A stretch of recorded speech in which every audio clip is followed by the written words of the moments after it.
بسم الله الرحمن الرحيم. إنا أوحينا إليك كما أوحينا إلى نوح والنبيين من بعده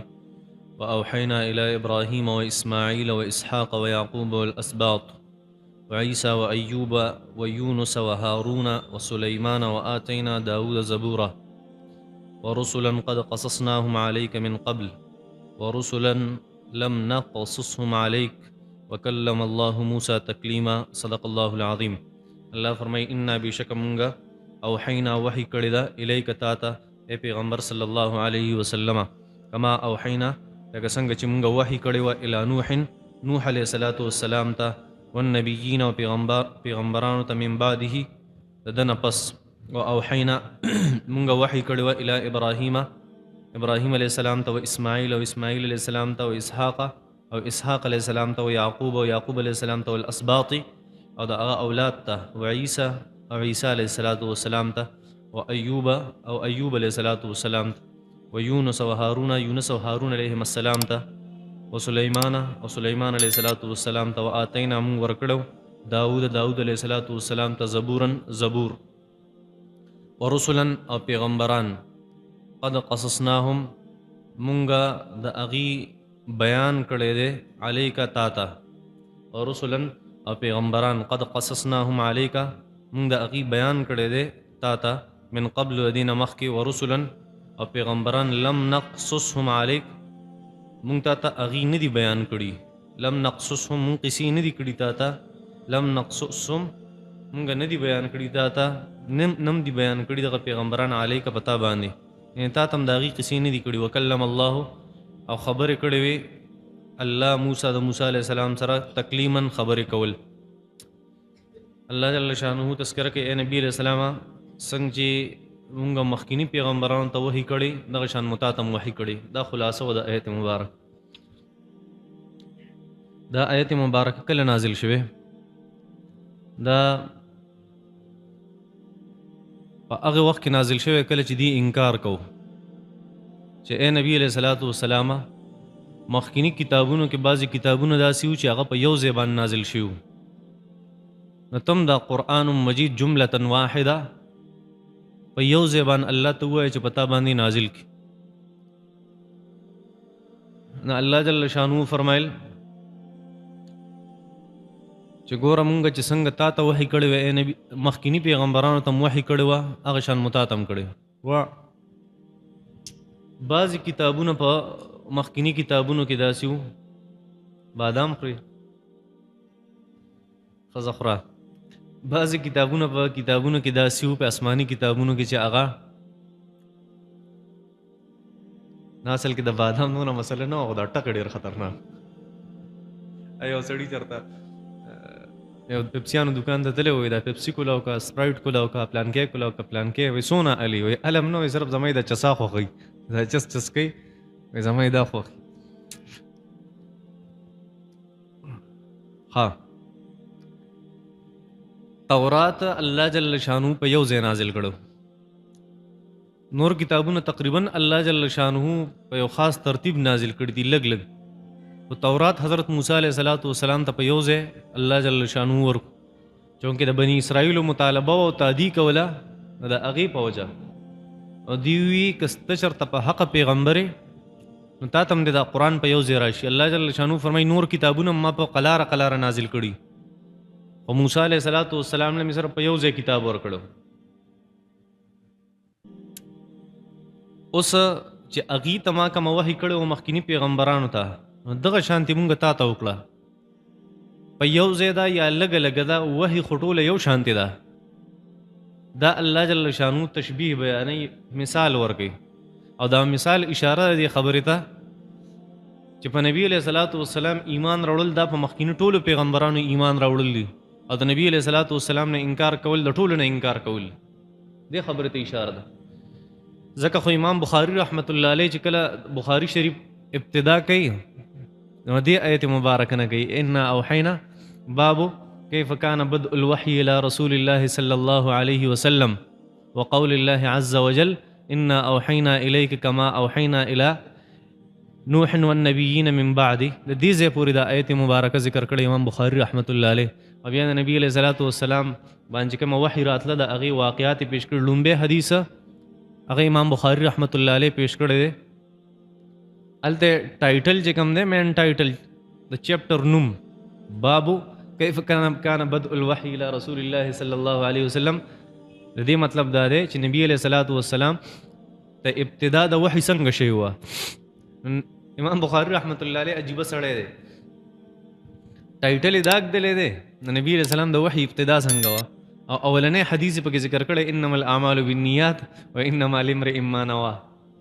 هلکه څه پکارو د وحي خبرې پکې پکارو نو ته انما الاعمال بالنیات وې دا یې دې دپاره ذکر کړی چې وروسته خو بیا ټولې خبرې د وحي دي خو طالب علم له پکار چې خپل نیت اول صفا کړي دا یې دې دپاره ذکر کړی دا یو لوی بحث دی خیر محدثین په دې باندې چې کله کلام شروع کړي درې میاشتې به زموږ استادانو په دې حدیث باندې بحث کو انما الاعمال بالنیات و انما لامرئ ما نوى درې میاشتې په دې حدیث باندې دا ډېر بهترین حدیث دی امام بخاری رحمت الله علیه چې د بخاری شریف ابتدا کې امې دې آیت نه کړې انا اوحینا الیک څنګه چې مونږ وحی کړی نبی علیه السلام ته کما اوحینا الی نوح لکه څنګه چې مونږ وحی کړی حضرت نوح علیه السلام ته والنبیین او پیغمبرانو ته من بعده د نوح علیه السلام نه پس ټولو پیغمبرانو ته چې کما وحی کړی وه هغه هم تا ته هم کړی واوحینا الی ابراهیم واسماعیل واسحاق ویعقوب والاسباط وعیسی وایوب ویونس وهارون وسلیمان واتینا داود زبورا دې ټولو پیغمبرانو ته مونږ وحی کړی وو داود علیه السلام له مونږ زبور ورکړو زبور د داود علیه السلام د کتاب نوم دی بعضې مفسرینو ذکر کړي چې یو یهودیان دي هغه خلک دي چې خپل نسبت تورات طرف ته کوي یو نصارا دي عیسیان هغه خلک دي چې انجیل طرف ته خپل نسبت کوي او زبور طرف ته چې کوم خلک خپل نسبت کوي هغې ته صابئین وایي څه اليهود والنصارى والصابئین من آمن منهم مخکې آیتونه تیر شوي یو قول داسې شته مفسرینو ذکر کړی صابئین هغه خلک دي چې هغه خپل ځان منسوب کوي زبور طرف ته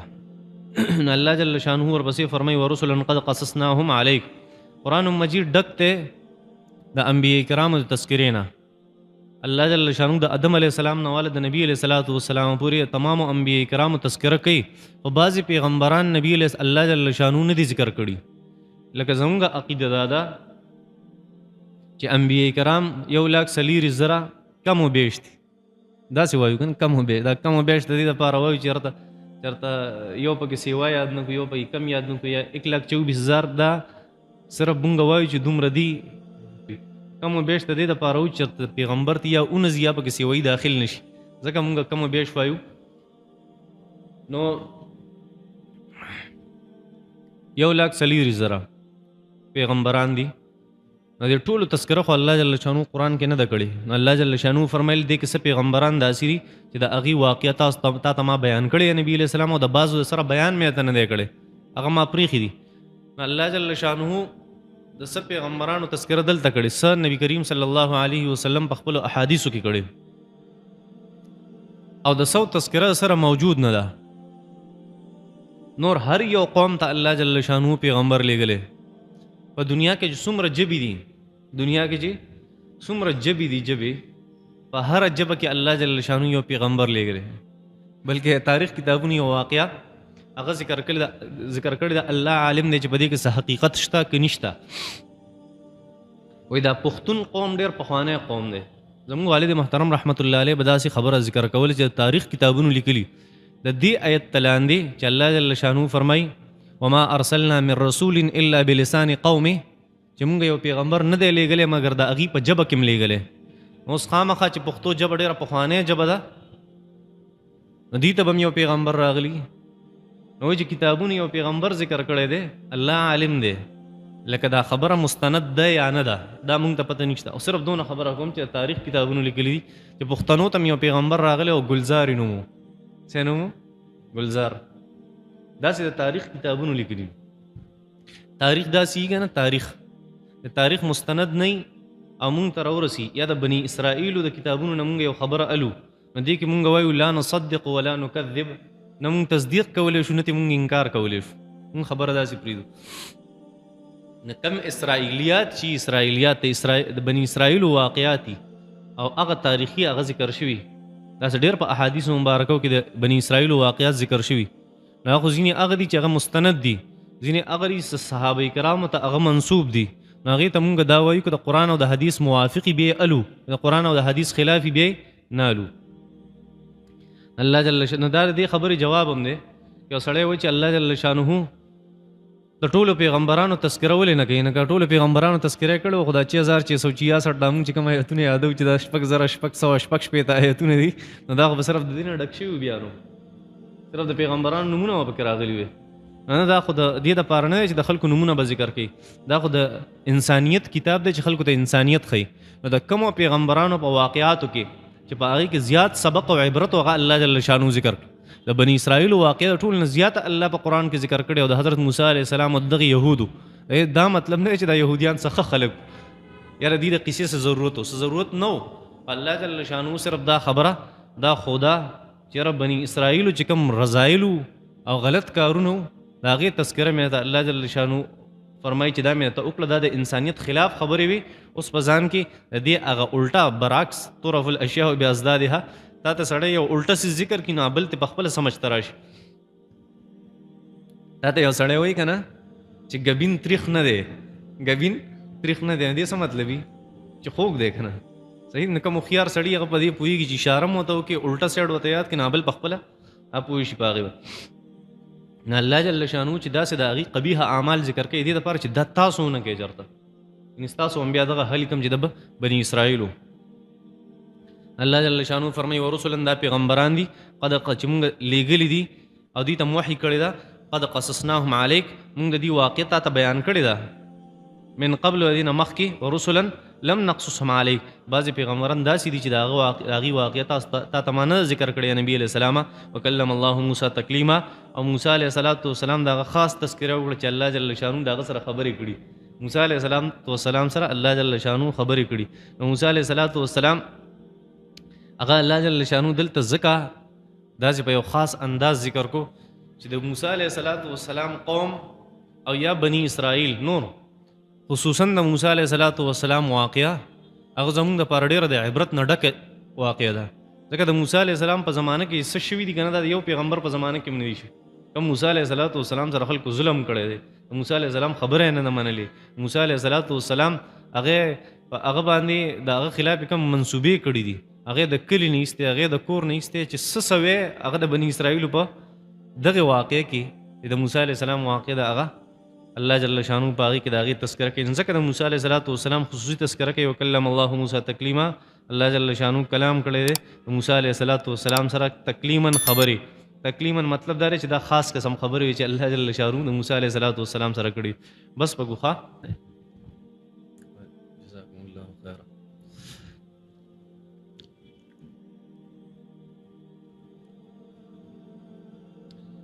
په جومات کې پلاستیکي ټوپۍ په دې کې مونځ کول څنګه دي په دې کې مونځ کول مکروه دي دا کوم پلاستیکي ټوپۍ چې دلته پرتې په دې کې مونځ کول دا مکروه دي دا مه راوړئ دلته ښه صحیح ده تاسو خو ثواب په نیت باندې راوړئ هر هغه کپړې هر هغه لباس هر هغه ټوپۍ چې هغه انسان په یو ښه مجلس کې نشي اغوستی په هغې کې مونځ کول مکروه دي خیرنې کپړې چې ته پکې ښه مجلس ته نشي تللی د بادشاه مجلس ته نشي تللی د وزیر مجلس ته نشي تللی د ایم این اے او د ایم پی اے آفس ته نشي تللی او ته په هغې کې الله جل شانو ته ودرېږي نو دا مکروه دي ښه نو په دې ټوپۍ کې چېرته د ایم این اے خوا له تلی شي یو زنانه د هغه مصنوعي باڼه او مصنوعي نوکان لګولی شي که نه لګولی شي خو په یو شرط باندې هغه شرط دا چې دی غیر محرمه خلکو ته نه ښیي بار نمایش نه کوي د دې چې ورېږه ځمه مارکیټ ته ځمه زه به دا څیزونه ولګومه چې نمایش وشي یوه دویمه خبره دا ده ودونو وغیره له ځمه او هلته پردي سړي مي او کور ته به ننوځي او وځي به زه به لږه ښکلې ښکارم داسې قسمه حالاتو کې دا څیزونه استعمالول ناروا دي یو بله خبره جایز دي د دې څیزونو استعمال د زنانه دپاره خو په شرط ته دی چې دا د داسې ایلیمنټس نه وي جوړ چې هغه ناروا وي مطلب دا دا وختري د باڼو نه چې دا چرته د خنزیر د یختونه نه جوړ یا هغه سیز نوکان چې هغه دلته استعمال کړي چې هغه داسې یو غلط سیز نه جوړ چې هغه نه شریعت منع فرمایي. نور استعمالول جایز دي، په خپل کور کې خپل خاوند ته ډول کوي او سنگار کې او ځان سنبالي او فیشن کې، نه دا ډیره بهترینه خبره ده. ښه چاته مې زکات حواله کړو چې دا تقسیم کا، هغه په هغې کوتاهي وکړه، هغه د زکات هغه پیسې ضایع شوي، اوس هغه د دې پیسو ذمہوار دی او که نه دی، او دا وکیل دی دا ذمہوار دی چې د کوتاهي کړې ده، د هغې پیسو ذمہوار دی. ښه مړي له چې کله غسل ورکوي نو خپې به وله کم طرف ته کوي؟ قبلې طرف ته، که د قبلې برعکس، که جنوب او شمال. دلته خلک دا څلور واړه خبرې کوي، نو ته د څلورو مولیانو نه ولې تپوس کوې؟ یو مولیا زه پکې لا پنځم شوم چې ما نه تپوس کوي. نه خلک چې کم یو اعتمادي کم ځای کې اعتماد جوړي هلته تپوس وکړي، بیا څوک دا ایچ پایلوري ټیسټ نه دی، صحیح چې دلته هم دی وکړو هلته هم دی وکړو هلته هم دی وکړو، نه د کرونا ټیسټ دی. دا ټیسټونه مه کوه، دا تجربې دا غلط دي. کم ځای کې چې ستا اعتمادي هلته خلک تپوس وکړي، په هغې باندې مطمئن شي بس. او دویمه دا خبره چې یاره مړي له کم طرف ته خپې کړو، نو چې کم طرف ته اسان وي هغې طرف ته له خپې کړه. ښه ضروري نه ده چې یا قبلې ته شي یا بل طرف ته شي. فقهاء کرامو دا واقع خبره ذکر کړې ده چې یاره څوک وایي قبلې ته پکاري، قبلې ته د هغې وجه دا ده چې یاره وایي دی د مرض په حالت کې چې مونځ کوي نو خپې قبلې طرف ته غځولي، داسې وله مونځ پکاري. نو پکار دی چې دی اوس د اخري وخت هم د عبادت په شانتې تیر شي، نو خپې وله قبلې ته پکار دی، چې خپې وله قبلې ته پکار دي. دویم قول دا دی د فقهاء حنفیو چې هغه وایي چې قبلې ته خپې نه پکار، دا خو د قبلې بې ادبي دی یو قسم، نو یا شمال ته پکار دی او یا جنوب ته پکار دی. داسې نو دواړو خبره خو ټیک ته ځای نیسي. البته دا ضروري نه ده، دا ضروري نه، ضروري دا ده چې کم طرف ته اساني بس هغې طرف ته وله خپې کړه. ښه د یو کپنۍ د طرف نه چې سیمپل ملاو شوي د هغې استعمالول روا دي. سیمپل ملاویږي سله دې له ملاویږي چې استعمال یې که نه، دې له خو نه ملاویږي ایز ا شو پیس نه وي. ښه چې هغه ته شو پیس په ځای باندې کېږدي چې هره خلک به د صرف ګوري. مفتی ظهرالولي خان صاحب وفات شوی د هغې لپاره دعا وکړئ. مفتی ظهرالولي خان صاحب ډېر لوی عالم دی، الله جل شانو د هغې قبر د نور نه ډک، ډېر قابل سړی و، ښه انتهایي قابل او انتهایي سخت مزاجه. ګوره کم عالم چې سخت مزاج وي که نه دا نقصان نه دی، ګوره یاد ساتئ دا طبیعتونه دي، طبیعتونه. دا اهل تصوف والا چې دي دا په دې سیز باندې ډېر ښه پوهېږي. دا تصوف پیری مریدی والا خلک چې صحیح پیری مریدی والا دا په دې سیز اصطلاح باندې ډېر ښه پوهېږي. د دې تصوف چې کم مزاجونه دي نو په هغې کې یو مزاج دی، هغې ته وایي مزاج موسوي، طبیعت موسوي او مزاج موسوي. د پیغمبرانو کې وګورئ بعضې پیغمبران هغه ډېر زیات خوش اخلاقه دي او بعضې ډېر سخت مزاجه دي او بعضو کې ډېر زیات نیازبینتوب دی. موسی علیه السلام ته وګوره څونه غوسه وله ورځي. نو کومو خلکو کې کومو علماو کې چې دا سختي او غوسه یي که نه دا هغه طبیعت موسوي واله دي، دي کې هغه یي لکه زموږ ډې مولي صاحب دویمه خبره او سپېړه به ایسته ګپ پې نه لګو چا چې غلطه به وله هسې نه چې غلطه به وه خبره. دا په علما کرام کې څنګه چې د انبیا کرامو مزاجونو دغه شان دا خو چونکې وارثان دي نو دې کې هم د خلکو مزاجونه داسې دي. علما کرامو کې سخت طبیعت والے نو سخت طبیعت والا عالمو بهترین عالمو په الله مې د قسم الله چې ولکه کومه حافظه ورکړې وه کم د پیج نمبر هغه به مو ته په یادو داسې زه ووایم چې پاکستان کې څوک مفتی اعظم نو دا په هغه لویو مفتیانو کې و، د پاکستان په مفتی اعظمانو کې یو مفتی اعظم دا و، نه لوی سړی الله جل شانو دي سره ټولو علما کرامو د هر مکتبه فکر دي چې وفات شوي دي شهیدان شوي دي الله جل شانه دی ولا هغه څه ورکړي چې څه باندې هغې خوشحالېده. عربیان چې کله مونځ ته پاسي نو د اقامت نه مخکې مسواک کوي، وایي چې نبي علیه السلام به داسې کول. زمونږ خلک ولې دې سنتو باندې عمل نه کوي؟ اصل کې فقهاء کرامو اختلاف دی په خپل منځ کې. یو حدیث مبارک دی هغه محتمل دی، احتمال پکې د دواړو خبرو دی. نبی کریم صلی الله علیه وسلم فرمایل چې که زما په امت باندې ګرانه نه وی نو ما به ورته دا حکم کړی وی لامرتهم بتاخیر العشاء وبالسواک عند كل صلاه. ما به ورته حکم کړی وی چې د هر مانځه دپاره مسواک واله، او دویم دا حکم به مې ورته کړی وی چې د ماسپښین لمونځ لږ لیټ کوئ، خو زما په امت چونکې سختی ده نو دا سختی ورسره مونږ نه ده کړې. صحیح ده؟ نو دغه والسواک عند کل صلات چې مسواک کول د هر مانځه دپاره. نو د دې نه چې کوم شافعي مذهب والا علما دي هغوی ته دا مراد اغسته چې مونځ له پاسې ځکه د مانځه دپاره یاد کړی چې مونځ له پاسې نو مسواک پکار دی. او حنفي مذهب والوي زمونږ مذهب والوي چې نه نبی علیہ السلام چې د هر مانځه دپاره یاد کړی مطلب دی چې مانځه ته ځان تیاری کړه او دس کې په هغې وخت کې مسواک کوي. او علامه ابن الحمام رحمت الله علیه ډېر زبردست یو خبره ذکر کړې په فتح القدیر کې. هغه وایي که نه چې مونږ احناف ولې منع کوو چې د مانځه نه مخکې مسواک مه کوئ. د هغې وجه دا ده چې په دغې وخت کې به چېرته مسواک کې خوله به دې اینې شي نو بیا به منډې وی نو مونځ تکبیر اوله او دا څیزونه به نه پاتې شي. زمونږ ډېر بهترین مذهب دی د احناف. دا نه وایم چې هغه نور اخوا دېخوا مذاهب دي. صحیح ده؟ ډېر د عقل او د نقل د دواړو موافق. د ولی د اجازت نه بغیر نکاح کیږي که نه کیږي؟ ګور الګ خو کولی شي نکاح که دی عاقل بالغي هغه نکاح کولی شي د ولی د اجازت نه بغیر. جینۍ ده د هغې کې چېرته د خپل ولی د اجازت نه بغیر نکاح وکړه نو د امام ابو حنیفه رحمت الله علیه مذهب دا دی چې نکاح د دې کیږي خو په دې شرط باندې چې دې د خپل برابر خاندان سره نکاح کړي. په خپله خوښه نکاح کړي او په برابر خاندان کې کړي. کف چې ورته وایي کف که په هغې کې نکاح کړې ده نکاح یې بلکل درسته ده. او که دې جینۍ چېرته یو داسې هلک سره واده کړی په خپله خوښه چې دې سره مناسب نه ده کاروبار او مال دیندارۍ په دې څیزونو کې د دې جینۍ سره دغه هلک برابر نه دی نو بیا خاندان ته ولی ته دا اختیار دی چې هغه عدالت ته لاړ شي او دا نکاح ولا د اولاد د پیدا کېدو نه مخکې فسخه کې ختمېږي. ښه فرشته نوم دل روا دي که ناروا دي؟ بعضې فقهای کرامو منع کړي چې دا نوم مږ دی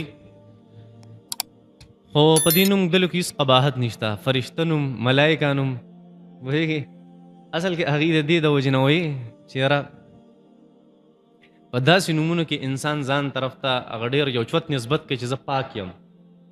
هغې دې وجې نه منع فرمایلي چې داسې نوم نه دي ږدل پکار. البته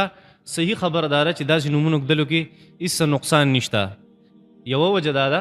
چې داسې نومونه چې خلک دي نه دا هغه مجازي معنی دی نه مرادلي هغه حقیقت نه وي. مطلب دا دی چې زه د فرشته یم دی دا مطلب نه چې دا فرشته ده پوهېږې دا د نوم دی صرف. او دویمه خبره پکې دا ده چې په دې کې حسن تفاعل دی. حسن تفاعل دا چې موږ د چا فرشته نوم ږدو دې دپاره چې یاره د دې نوم په ده باندې ښه اثر وشي او دی چېرته ګناهونه ونه کړي. د دې دپاره یې ږدو. دې کې څه قباحت نشته. ښه په سعودي عرب کې ما د ماښامې مونځ کو یوازې یو کس راغی په ترخ کې وویل ګزار یې راکو او شاته راپسې ودرېدو. نو په دغې وخت کې ما خو په قلاره مونځ وې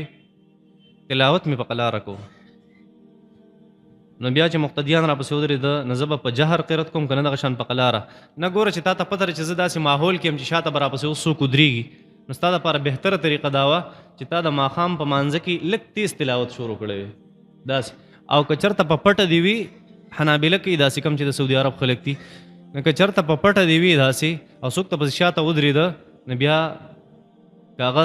تا سره خوا کې ولاړو دویم کس راغی شاته شو نو بیا په تیزه باندې قرائت شروع کا. هېڅ نقصان پکې نشته. ګوره کم مونځ چې جهري دی جهري د ماښام مونځ د سحر مونځ د ماسوتن مونځ دا په تیزه ویلی شي په تیزه. نو که دا چېرته ته ځان لکې نو په قلار هم پکې تلاوت کولی شي او په تیز هم پکې تلاوت کولی شي. دواړو اختیار تا ته شته. ښه کلر لینز استعمالول جایز دي که ناجایز دي؟ د دې مسله هغه شانتې رقم چې دغه نوکان وه که یو زنانه چېرته کلر لینز استعمالوي لینزونه استعمالوي که نه کلر شنه او پته نه لګي قسم قسم څیزونه استعمالوي نو که یو زنانه دپاره دی هغه داسې لینزونه د دې دپاره استعمالوي چې بار بیا خلکو ته ښیمه دا روا نه دي د هغې دپاره. البته که په کور کې دا استعمالوي روا دي. او دویمه خبره دا ده که یو سړی داسې استعمالوي نو هېڅ قباحت پکې نشته. وصلی الله تعالی علی خیر خلقه محمد و آله وصحبه اجمعین.